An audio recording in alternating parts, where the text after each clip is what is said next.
What's up, you guys? American, welcome back to my channel. No, you grow up. So in today's video, we're going to be talking about Teenage Mutant Ninja Turtles #1 from the original Mirage run by Kevin Eastman and Peter Laird. So I'm sure the majority of you are well aware who Kevin Eastman and Peter Laird are, but I'm not always going to assume that everybody that watches my channel is an expert on the Turtles. So for those of you that might not know, the Turtles' origin actually comes from a comic book that was created by Kevin Eastman and Peter Laird. And something that makes this book even more special is that these two weren't working for Marvel or DC. This book was created in Peter Laird's living room. They didn't actually have a studio, which is why they named their studio Mirage Studios, because it didn't really exist. In my opinion, this is the most important independent comic book of all time. There was other black and white indie hits like Cerebus and Bone, but nothing would go on to have a cultural relevance like Turtles did. This video is not going to be like a history lesson on the comic book. We're actually going to open this thing up and take a look at it. Clearly I'm not going to read the whole thing, but I will give you kind of like the cliff notes as we flip through it and take a look at everything. And for any of you that have seen the original Teenage Mutant Ninja Turtles movie, a lot of this is going to look very familiar,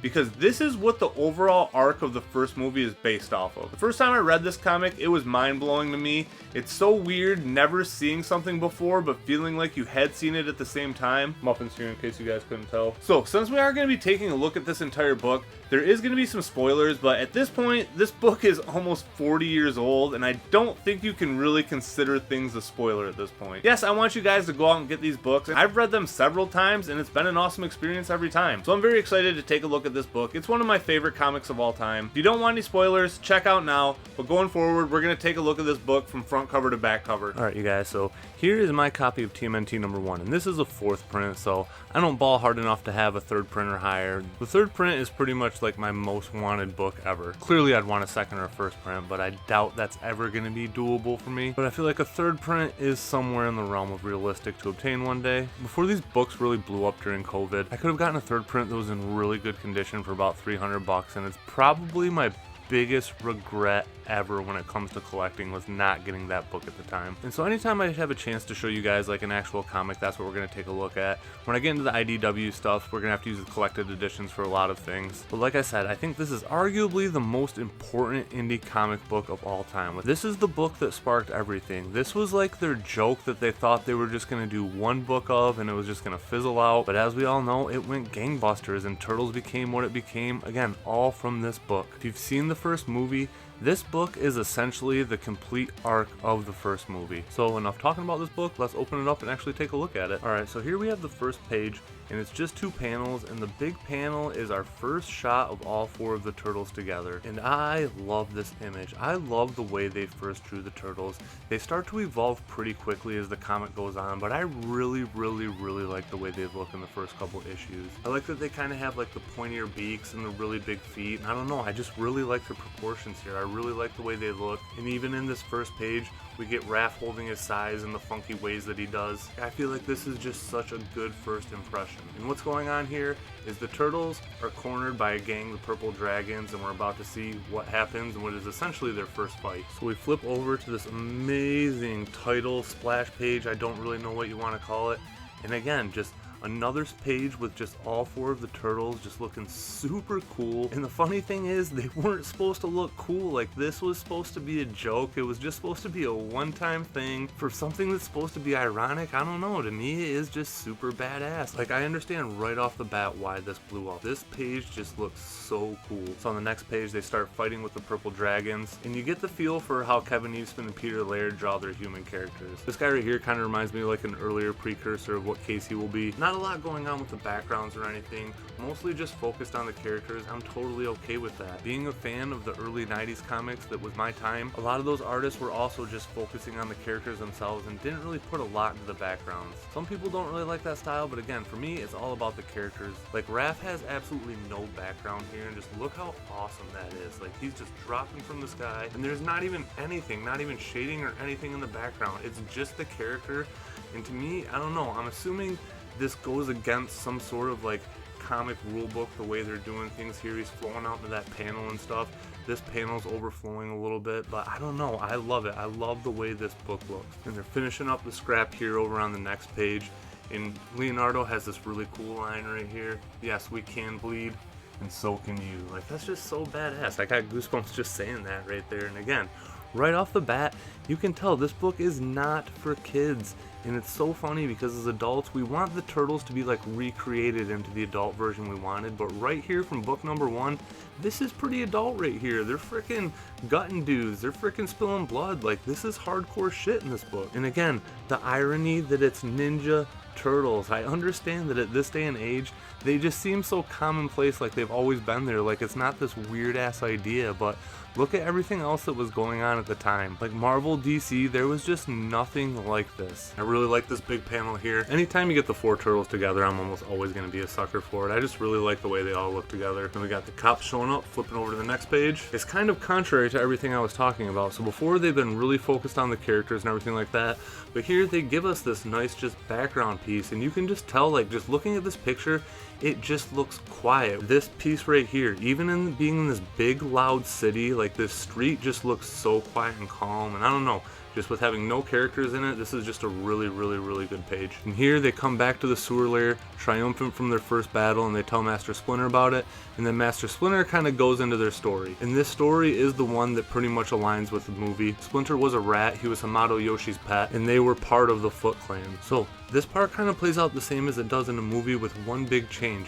Instead of it being Shredder Oroku Saki, who's also in love with Tenshin, it's Oroku Nagi, his brother. So when Hamato Yoshi walks in, he actually catches Nagi in the act. So he hasn't actually killed Tenshin yet, and Yoshi actually kills Nagi here. He beats him to death. So since Yoshi killed Nagi, he had to leave the country basically because he killed another member of his clan. So him, Tenshin, and Splinter all fled to America. So for the aftermath of this situation, Oroku Saki, his brother, who will become Shredder, gets super pissed off about him. So basically from there, Saki starts training super hard out of spite, becomes a super red ninja, and eventually gets promoted to run the New York branch of the Foot Clan. So now that they're all in New York, Shredder finds out where he lives, kills Tenshin, he waits for Hamato Yoshi to come home, and then as soon as he walks in the door, ends up killing him. So luckily, Splinter's cage was knocked over during all this, and he was allowed to get out and escape. And this is where the Turtles' origin kind of starts. So the truck's driving by, mutagen canister falls out, hits this dude in the head, smashes into this kid's bowl of turtles, and they all fall in the sewer. It's also funny to note that the mutagen is just called goo here, but everything from here pretty much plays out the same way it does in the movie. So